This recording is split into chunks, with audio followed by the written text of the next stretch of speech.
ఆ ప్రతిపక్షం వాళ్ళు కొడాలి నాని అంటే పేరు ఎందుకని చెప్తున్నాను, ఆయన ముసలోడు ప్రతిసారి అనేవాడు అండి. ఆయన ఏం చేస్తాడు ఏమండి, ఇప్పుడు జీవితంలో మీరు అడగకుండా వచ్చేది ఒకటే, వయసు. అది కాదు, ఇవాళ ముసలాడు అనొచ్చు, రేపొద్దు నేను ముసలాడిని అవుతా, నేను చచ్చిపోవాల్సింది.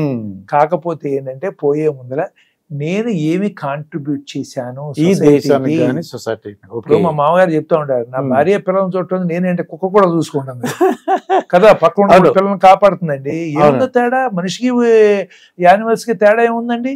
ఇప్పుడు మన గురించి మనం చూసుకుంటే గొప్ప లేదు, మనం నలుగురు పక్కనున్న వాటి గురించి ఆలోచించడం అనేది that is the human thing. మానవత్వం అంటే అది, మనిషి అంటే అది. చేయగల సహాయం అండి, అంతేనండి, మించి అవసరం లేదు. మాట సాయం చేయొచ్చు, డబ్బులు సాయం చేయొచ్చు, ఏదైనా పని చేస్తుంటే కాస్త ఏదో కాస్త పక్క నుంచి కొంచెం హెల్ప్ చేయొచ్చు, బాధలో ఉంటే అయ్యో అని చెప్పి ఒక మాట అనొచ్చు. వీటన్నిటికీ ఒక డబ్బులు అవసరం లేదు, అది అవి చెయ్యాలి. అంతేగాని మనం అదని ఇదని ఉపయోగం లేదు. ఎందుకంటే టైం వేస్ట్ మాటలు అనవసరం అండి. మీకు తెలుసా, నేను లెక్కలో చెప్తే బహుశా మీరు షాక్ తింటారేమో, మనం బతికేది ఎంతకాలం అండి? 25,000 రోజులు, 25,000 డేస్. మరి అందుట్లో ఏంటి, ఒక 13,000-14,000 15,000 పిల్లలుగా ఉన్నప్పుడు, లేకపోతే నిద్రపోతాను తింటానో సరిపోతుంది మనకి. మాకు మిగిలేదల్లా ఒక 10,000 డేస్ మనకి. ఇప్పుడు 15-20 ఏళ్ల వరకు మనకేం తెలియదు, తెలియదు.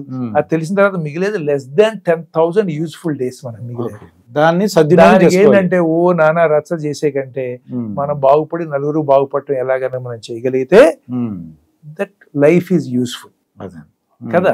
That is what we are meant for here.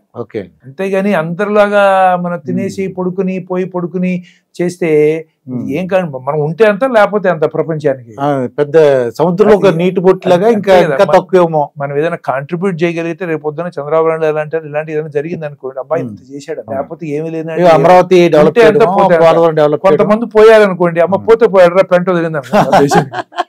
మీరు మాట్లాడుతుంటే చాగంటి కోటేశ్వర గారు ఎలా మాట్లాడుతున్నారో అలా మాట్లాడుతున్నారు. మీ డ్రెస్ ఒకటి తేడా ఉందంటే. ఆయన గొప్ప మనిషి, ఆయనతో పోలికలు కాదు కానీ అంటే ఏంటంటే ఇప్పుడు అలాంటి నేను ఐడియాలి నాయా ఏంటి ఇలాంటి వాళ్ళందరి దగ్గర విని మనం కొన్ని నేర్చుకుంటా ఎవాల్వ్ అవుతాం లైఫ్ లో. ఒకసారి చాగంటి కోటేశ్వర గారి గురించి చెప్పండి సార్, నాకు వినాలంది. అది ఆయన ఏంటంటే మీరు సేమ్ అలాగే మాట్లాడుతున్నారు మీరు ఆ గరికపాటి వారి గురించి కానీ, ఎందుకంటే కాకినాడ నుంచి ఉన్నారన్నమాట వాళ్ళిద్దరు. అదేనంటే ఇవన్నీనండి మనకి ఏమవుతుందంటే, ఇప్పుడు మేము పుస్తకం చదివేటప్పుడు కూడా ఒక్క పుస్తకంలో నాలెడ్జ్ రాదు, 4-5 పుస్తకాలు రిఫర్ చేస్తాం. ఒక్కోసారి ఇప్పుడు ఇంటర్నెట్ వచ్చిన తర్వాత ఇంకా సుఖం, ఎన్నో పబ్లిష్ చూస్తాం.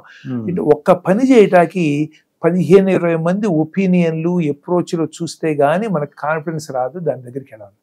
అలాగే అంటే మనకి ఒక మనిషి ఒక భగవద్గీత చెప్తానో, బైబిల్ చెప్తానో, ఖురాన్ చెప్తానో మనం ఫాలో ఎంత గొప్ప మనుషులం కాదు.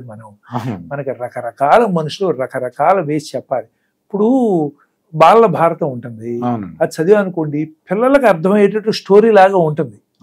కానీ మనం అది చదివామనుకోండి అది ఉపయోగం లేదు, మనకి వేరే లెవెల్లో దాని డెప్త్ మనకు తెలియాలి, దాన్ని అర్థం చేసుకుని. అంతేగాని ఇప్పుడు పిల్లలు ఏమన్నా ఆ పాండవులు కౌరవులు వీళ్ళు వచ్చారు కొట్టుకున్నారు ద్రౌపది ఇది తెలిస్తే అదేంటి ఒక సినిమా లాగా ఉంటుంది. కానీ దానికి మీనింగ్ ఎంత మంచి చెడు, ఏది రైట్ ఏది రాంగ్ అవనేది అర్థం కాదు ఆ స్టేజ్ లో. ఇప్పుడు మనం చదివేటప్పుడు మనకు అది అర్థం అవ్వాలి. అలా ఏమవుతుందంటే వీళ్ళందరూ కూడా చాలా గొప్ప మనుషులు, మనకి రకరకాల వాళ్ళు ఒక్కొక్క టైంలో ఒక్కొక్కళ్ళు వస్తారు చెప్పటానికి. పైగా ఏమవుతుందంటే మీకు ఒక పద్ధతిలో చెప్తే అర్థం అవుతుంది, ఆయనకి ఇంకో పద్ధతిలో అర్థం అవుతుంది, నాకు ఇంకో పద్ధతిలో చెప్పాలి. అంతే కదా, అన్ని వేళ్ళు ఒకలాగా లేవు కదా.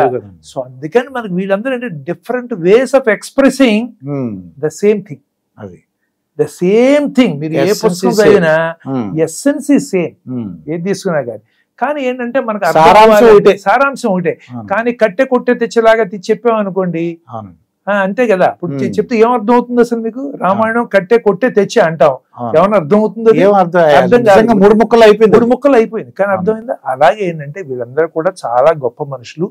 ఒక సర్కిల్లో ఒక డాట్ ఉంటుంది, నువ్వు ఎక్కడి నుంచి చూడొచ్చు, ఎక్కడ నుంచి చూడొచ్చు, ఎక్కడ నుంచి చూడొచ్చు, ఎక్కడ చూసినా అదే డాట్ మనం చూసేది. అవునండి. కానీ మనకు అర్థమయ్యేటట్టు విపులకరంగా రకరకాల హావభావాలతో ఎక్స్ప్రెషన్తో ఎగ్జాంపుల్స్తో చెప్తారు. అది కొంతమందికి అర్థం అవుతుంది, అవునండి. కొంతమందికి అర్థం కాదు. అందుకని ఇప్పుడు మీరు వీళ్ళు చాలా గొప్పవాళ్ళు, చాగంటి అందరూ కోటేశ్వర ఒప్పుకుంటారా? విషయంలో ఆ ధారణ చూసారా? అదే అందరూ ఒప్పుకుంటారా? ఒప్పుకోరు. కొంతమందికి, చాలా మంది, కొంతమందికి ఇంకోళ్ళది నచ్చుతుంది.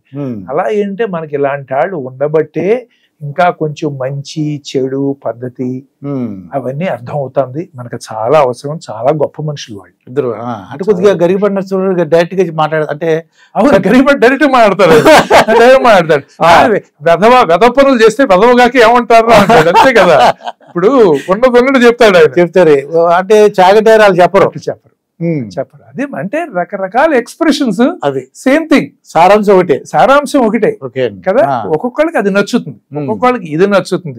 మనం కూడా డిఫరెంట్ కదా, మీరు నేను ఒకటి కాదు కదా. మీకు కొన్ని నచ్చుతుంది, నాకు కొన్ని పద్ధతులు నచ్చుతుంది. అదే బ్యూటీ ఆఫ్ ది వరల్డ్. అందరూ ఒకేలాగా ఉన్నారు అనుకోండి, మోసగొట్టినట్టు వేస్ట్ కదా. ప్రపంచం ఇంట్రెస్టింగ్ ఉంటుంది. నేను ఎస్ అంటే మీరు నో అంటారు, ఆయన మేబీ అంటాడు. అప్పుడు నేను ఆలోచిస్తా, ఈ నో ఎందుకన్నాడు, ఆయన మేబీ ఎందుకన్నాడు. ఓ డిఫరెంట్ యాంగిల్లో they are looking, maybe they are right. ఇక పవన్ కళ్యాణ్ విషయం అంటే ఎందుకు అడుగుతున్నట్టు అంటే, ఈ సినిమాలో యాక్ట్ చేశారు, ఇప్పుడు రాజకీయాలకు వచ్చారండి. ఈయన కూడా హెల్త్ కూడా బాగానే చూసుకున్నట్టు, ఎందుకంటే అంత స్లిమ్ గా. మరి చిరంజీవి గారు కొద్దిగా లావుగా ఉన్నట్టుగా అనిపిస్తుంది నాకు. ఈయన అంటే ఈయన కూడా భావాలన్నీ ఎలా, మీకేం అబ్జర్వేషన్, మీరు ఏం చేశారండి? ఎందుకంటే మీరు టచ్ లో మీరు ప్రముఖులు సార్. మీరు చెప్పిన జన సైనికులు అందరూ కూడా చాలా సంతోషిస్తారు. మా గురుగారి గురించి, మా డిప్యూటీ సీఎం గురించి మాట్లాడారు. అంటే ఏంటంటే ప్రతి ప్రొఫెషన్ లో కొన్ని స్పెషల్ జాగ్రత్తలు తీసుకోవాలి. ఇప్పుడు నేను కార్డియాక్ సర్జన్ అండి. ఓకే, నేను వచ్చిన అందరికి మీరు ప్రివెన్షన్ ఇవన్నీ చెప్పాలంటే నేను చెప్తా ఏంటి, తిండితో కొంచెం జాగ్రత్తగా తినాలి. ఓకే, ఓవర్ వెయిట్ ఉండకూడదు, ఎక్సర్సైజులు చేయాలి, ఇవన్నీ చెప్తామండి. ఓకే, ఇప్పుడు నేను చేయకుండా చెప్తే ఉపయోగం ఏముంది? మీరు నేను కొన్ని ప్రాక్టీస్ చేయాలి కదా. ఇంత లావు ఉండిపోయి ఇంత పొట్ట పెట్టుకుని ఉన్నా అనుకోండి, తినద్దురా గుండె జబ్బు చెప్తుందంటే ఏమైనా అర్థం ఉంటుంది. అట్లాగే అంటే సినిమా ఇండస్ట్రీలో కూడా వాళ్ళకి గ్లామర్ అనేది చాలా ఇంపార్టెంట్. అందుకని మీరు సినిమా ఇండస్ట్రీలో తీసుకుంటే హీరో హీరోయిన్లు అందరూ కూడా చాలా కష్టపడతారు.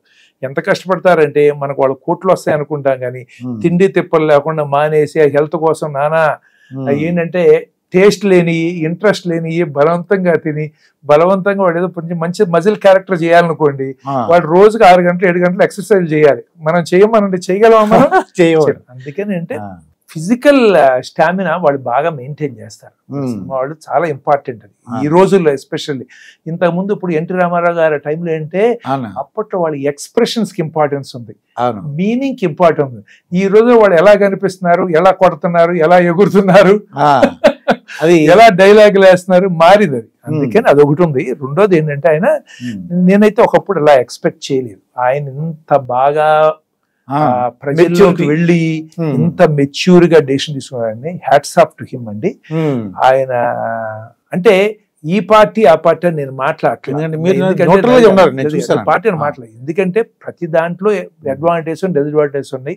నేనేంటంటే ఏ పార్టీ వాడిని కాదు కాబట్టి నిర్మోహమాటంగా మీరు ఇది చేయట్లేదని తెలుగుదేశం చెప్తాను, లేకపోతే కాంగ్రెస్ కి చెప్పగలను, నాకేం ప్రాబ్లం లేదు అందులో. ఎందుకంటే నేనేమి I'm not asking them for anything, అది ఏమి ఆశించరు కాబట్టి వీళ్ళు సహాయం చేస్తున్నారు మీరు. అంతే ఆ విధంగా ఏంటంటే ఆయన పవన్ కళ్యాణ్ గారు ఆ రకంగా ఆయన నిలబడటం, మాట మీద నిలబడటం, తర్వాత ఏదైనా కానీ నాకు కావాలి ఇప్పుడు. ఎందుకంటే ఆయన సపోర్ట్ చాలా ఇంపార్టెంట్. He can threaten. ముందరం మేము అదే అనుకున్నాం, చంద్రబాబు నాయుడు గారు లాంటి వాడికి ఫ్రీడమ్ లేకపోతే ఆయన ఏం చేయగలడు, ఈయన ఎంత థ్రెటన్ చేస్తాడో అని చాలా మంది అనుకున్నాం. కానీ ఏమీ లేకుండా ఆయన he's ready to accept anything. Oh hats off to him అండి. He has done wonderful work in helping Telugu Desam and changing the helping to Telugu Desam అంటే హెల్పింగ్ టు ఆంధ్రప్రదేశ్ పీపుల్ అనుకోవచ్చు. అది కరెక్ట్. అసలు బాటమ్ లైన్ అదే, ఆయన ఎయిమ్ అదే. ఇది చెయ్యాలంటే ఆయన ఉద్దేశం ప్రకారం ఈ పార్టీతో కలిసి వస్తే గానీ, ఎందుకంటే ఇండివిజువల్ గా మనం రాలేము. లాస్ట్ టైం జరిగినది ఓట్లు స్ప్లిట్ అయినాయి కదా, ఓట్లు స్ప్లిట్ అయ్యి దాని వల్ల ఇద్దరికి లాస్ అయ్యి కదా. ఈసారి 1+1 became 3. అది అందుకని దాన్ని చాలా దూరదృష్టి ఉండి చాలా మెచ్యూరిటీ ఉన్న వాళ్ళు తప్ప అలాంటి డెసిషన్ తీసుకుంటాం మామూలు మనుషుల వల్ల కాదు. మనం ఎంతసేపు ఇప్పుడేంటి, రేపేంటి, ఎల్లుండి ఏంటి, నాకేంటి, ఏది చేసినా నాకేంటి, దట్ ఈస్ ద నేచర్. ఈ రోజు నాకేంటి అందుకని sir. he has done wonderful work అండి. ఇప్పుడు I have lot of praises for him for his that vision and maturity. ఆయన ఈ సినిమాలో చూసినప్పుడు I never expected it actually. I never expected. I thought he is like a immediate చాలా aggressive immediate గా ఏంటంటే reaction type అనుకున్నాను తప్పితే he acted, he did not react. That was good. Good for the time being and things are going well for them. Okay. And for the people, hopefully. ఎందుకంటే ఆయన ఒక కొన్ని డైలాగులు ఉన్నాయండి, ఆయన చూస్తే మన మీరు అన్నట్టు అవుతుంది. ఎక్కడ నెగ్గాలో కాదు ఎక్కడ తగ్గాలో తెలిసినోడు అని అదొకటి, నా లెక్క వేరు, దానికి ఒక తెక్కు ఉంది నాకు లెక్క ఉందని అంటుంటే అదే అంటే సినిమాలో డైలాగులు అట్రాక్టివ్ కోసం చాలా డైలాగులు పెడతారు, కానీ ప్రాక్టికల్ గా వచ్చేటికి ఇంప్లిమెంట్ చేస్తారా లేదా అనేది డిఫరెంట్ కదండి. అందరూ ఇంప్లిమెంట్ చేయలేరండి. చాలా బాగా చేశారు ఈసారి.